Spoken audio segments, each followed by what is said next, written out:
नमस्कार, आपका बहुत बहुत स्वागत है एफएम न्यूज में। मैं हूं आपके साथ वर्षा शर्मा और आप सभी को चैत्र नवरात्रि के दूसरे दिन की हार्दिक शुभकामनाएं। आज यानी सोमवार 31 मार्च को चैत्र नवरात्रि का दूसरा दिन है। नवरात्रि के दूसरे दिन देवी दुर्गा के ब्रह्मचारिणी रूप की पूजा अर्चना की जाती है। मां ब्रह्मचारिणी का स्वरूप अत्यंत पवित्र और दिव्य है। मां का वर्णन शास्त्रों में ऐसी देवी के रूप में किया गया है जो साधना और तपस्या की प्रेरणा देने वाली है। मां ब्रह्मचारिणी के एक हाथ में माला और दूसरे हाथ में जलपात्र होता है। मान्यताओं के अनुसार नवरात्रि के दूसरे दिन मां शैलपुत्री का पूजन करने से मनचाहा वरदान मिलता है। आइए जानते हैं मां ब्रह्मचारिणी की पूजा विधि, भोग और इसके साथ ही मंत्र क्या करने चाहिए। बता दें कि चैत्र नवरात्रि का आज दूसरा दिन है। इसके साथ ही सुबह से ही भक्तों की लंबी लंबी कतारें मंदिरों में देखने को मिल रही हैं और इसके साथ ही भक्त मां को प्रसन्न करने के लिए विधि विधान के साथ पूजा अर्चना करते हैं। सुबह से ही लंबी लंबी कतारों में लग के अपनी अपनी बारी का इंतजार करते हैं। मां के मंत्रों का उपचार किया जाता है। इसके साथ ही बता दें कि आज चैत्र नवरात्रि का दूसरा दिन है, जहां देवी के स्वरूप मां ब्रह्मचारिणी की पूजा अर्चना आराधना की जाती है। भक्तजनों में उत्साह देखने को मिल रहा है और इसके साथ ही मंदिरों में रौनक लगातार बढ़ती जा रही है। आज नवरात्रि का दूसरा दिन है, जिसके चलते भक्तजनों का जनसैलाब मंदिरों में देखने को मिल रहा है। इसके साथ ही अगर सुरक्षा की बात करें तो सुरक्षा के भी पुख्ता इंतजाम किए गए हैं ताकि भीड़ को नियंत्रित किया जा सके।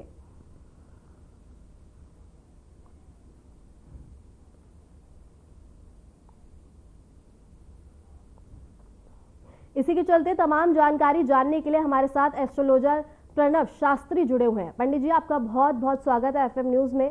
पंडित जी, आज नवरात्रि का दूसरा दिन है, मां ब्रह्मचारिणी का दिन है, तो किस तरह से क्या विधि विधान है मां की पूजा अर्चना करने का? बिल्कुल, सभी को जय माता दी। आज नवरात्रि का दूसरा दिन है। माँ के नवरात्रि शुरू हो चुके हैं और नवरात्रों का दूसरा दिन है। दूसरा दिन जो स्वरूप होता है माता रानी का ब्रह्मचारिणी का स्वरूप है। सबसे पहले तो हमें ये जान लेना चाहिए कि ब्रह्मचारिणी का रूप क्यों ब्रह्मचारिणी कहा गया है। ब्रह्मचारिणी का रूप जो है वह बहुत ही शक्ति और तप ज्ञान की देवी कहा गया है। इसका भी एक पूर्व जन्म का एक वो हमारा इतिहास रहा है। इसमें भी पूर्व जन्म में जो इतिहास रहा है, ब्रह्मचारिणी देवी हिमालय राज पर्वत की पुत्री के रूप में जन्मी थी और ये जो जन्मी थी यह तपस्या और ज्ञान के लिए भगवान शंकर को प्राप्त करने के लिए, यानी भगवान शंकर को पति रूप में प्राप्त करने के लिए इनका जन्म उत्पत्ति हुई थी। लेकिन उनको पाने के लिए, भगवान शंकर को पाने के लिए इन्होंने जप तप तपस्या की और तपस्या करने के बाद ही इनका नाम ब्रह्मचारिणी स्वरूप पड़ा है। तभी से इनको मां का रूप ब्रह्मचारिणी स्वरूप माना जाता है और ये बहुत ही सहज और सरल है, बहुत ही आसान है, बहुत ही सिंपल कहे जाने वाली देवी मानी जाती है। वैसे तो हमारी 9 की 9 देवी ही बहुत सिंपल सहज सरल है, लेकिन ब्रह्मचारिणी का रूप अत्यंत है। ब्रह्मचारिणी जो है ज्ञान और तप की देवी कहा जाता है। यानी ज्ञान नहीं है किसी में तो उसका शरीर, उसका दिमाग कोई कार्य नहीं करता, क्योंकि ज्ञान की गंगा बहती है। तो आज की पूजा पाठ करने से जो बच्चे पढ़ाई कर रहे हैं, जो बच्चे हायर स्टडी तैयारी कर रहे हैं, भी आज की पूजा पाठ और व्रत रखना अति उत्तम रहेगा, उनके लिए भी लाभदायक रहेगा।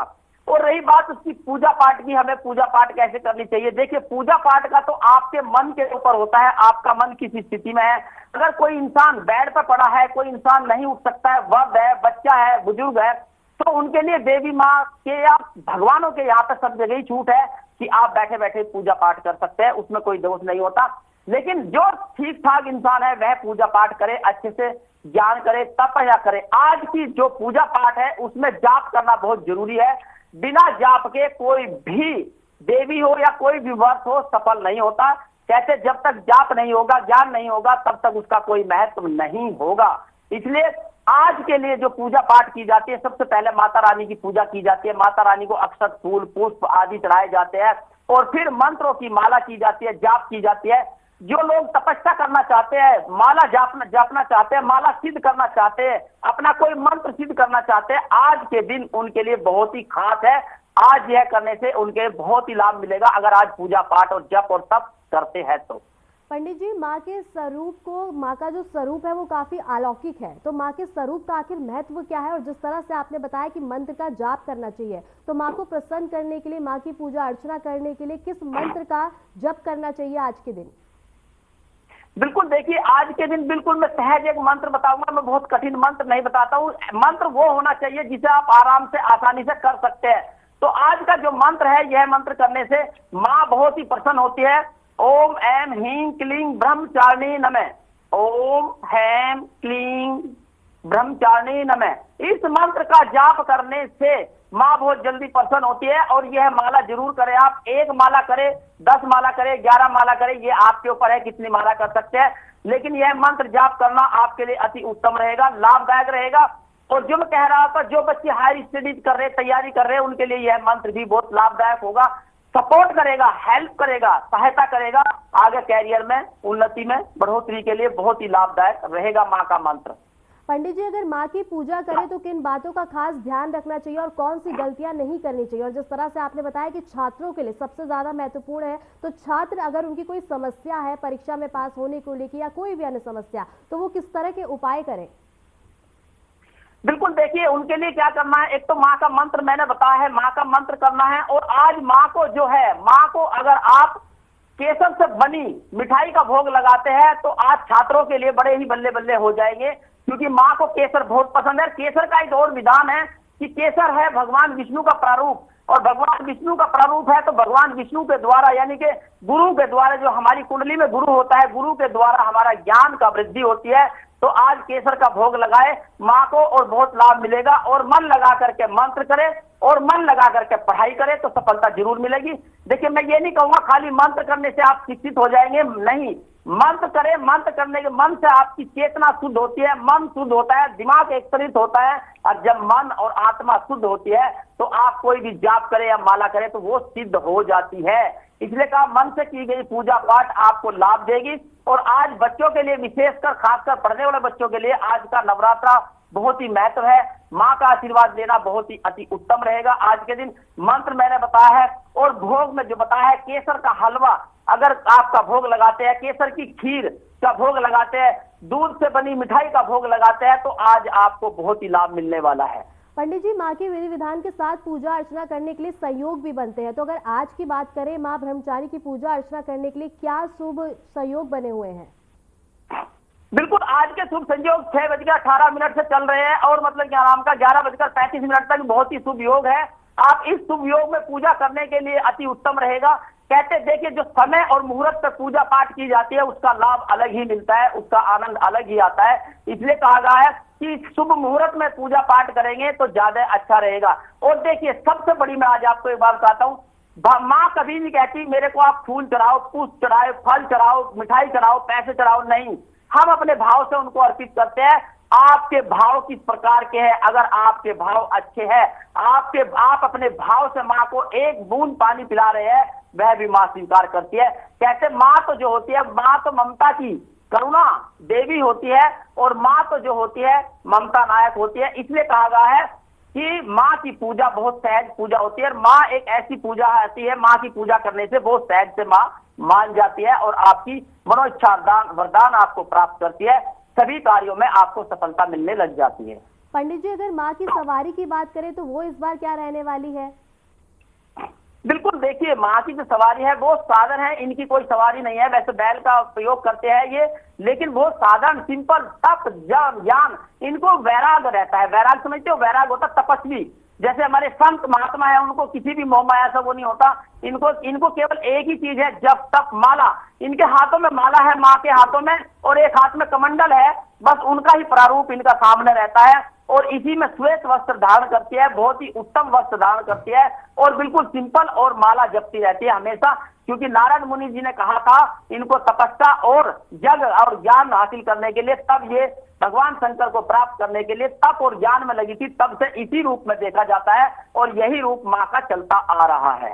पंडित जी, माँ ब्रह्मचारी को न्याय की देवी भी माना जाता है, और अगर कोई भी व्यक्ति अपने कोर्ट कचहरी के मामले को लेकर परेशान है तो वो किस तरह से पूजा करे और क्या उपाय करे? बिल्कुल, देखिए, ब्रह्मचारिणी जो होती है न्याय की देवी है, वाकई में न्याय की देवी है, न्याय कराती है, क्योंकि ये ज्ञान के प्रतीक होता है, ज्ञान। और जो हमारे कोर्ट कचहरी में भी ज्ञान ही चलता है, धाराएं जो होती है वो ज्ञान से लगती है, जो हमारे जज साहब बैठे होते हैं वो भी ज्ञान के प्रतीक होते हैं। तो इसलिए कहा गया है आज के दिन माँ की पूजा करना भी अति उत्तम रहेगा।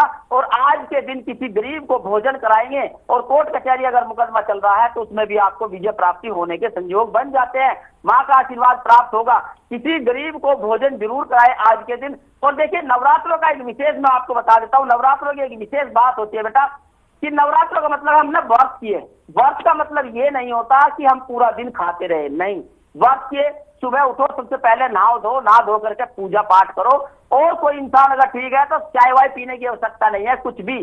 शाम तक भोजन पूरा प्रॉपर, शाम तक आप बिन भोजन के रहिए, कोई फलहार भी मत लीजिए।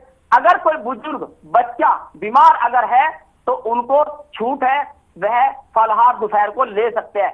लेकिन मैंने आज ऐसे देखे हैं नवरात्रों में कि सुबह से शुरू होते हैं, सुबह सोते उठते चाय पी लेते हैं, फिर पूजा करने के बाद चाय पी लेते हैं, फिर एक आध चिप्स खा लेते हैं, फिर फल खा लेते हैं, फिर शाम को चाय फल खा लेते हैं, उसके बाद पूरा शाम को फिर व्रत खोलते हैं। तो ये व्रत नहीं माना जाता। कहते व्रत वो होता है जिसे आप निस्वार्थ भाव से करें, जिसमें आप सही संयम से करें, संयम बरते, अपने खाने के पर भी कंट्रोल करें और किसी के लिए बुरा ना बोले। सबसे बड़ी बात यह, किसी के लिए द्वेष भावना ना रखे मन में। पवित्र मन से अगर आप व्रत करते हैं तो आपको लाभ जरूर प्राप्त होगा। पंडित जी, इस बार 9 नहीं बल्कि 8 ही नवरात्रे पड़ रहे हैं, तो क्या ये शुभ संकेत है? देखिए, जो नवरात्रा घटा होता है वो अच्छा होता है जी। नवरात्रा घटना अच्छा होता है और श्राद्ध बढ़ना और घटना दोनों ही बेकार होते हैं, इसलिए इसमें कोई बुराई नहीं है, अच्छा ही है। तीसरा दूसरा नवरात्रा एक ही दिन मनाया जाएगा और बाकी अष्टमी और नवमी ठीक समय पर है, उसमें कोई घटाव बढ़ाव नहीं है। लेकिन हमें क्या करना, पूजा करनी है, हमें 9 देवी की पूजा करनी, 9 दिन की पूजा करनी है। एक दिन हमें 2 माताओं की पूजा करनी होती है। तो इसलिए कहा जो नवरात्रा घटा है ये कोई बुरा संकेत नहीं है, कोई भी बुरा संकेत नहीं, ना इसको हम बुरा संकेत मानते, ना मानना चाहिए। ठीक है पंडित जी, आपका बहुत बहुत शुक्रिया हमारे साथ जुड़ने के और तमाम जानकारियां साझा करने के लिए। फिलहाल के लिए इतना ही, और ऐसे ही देश दुनिया की तमाम खबरों को जानने के लिए बने रहे हमारे साथ।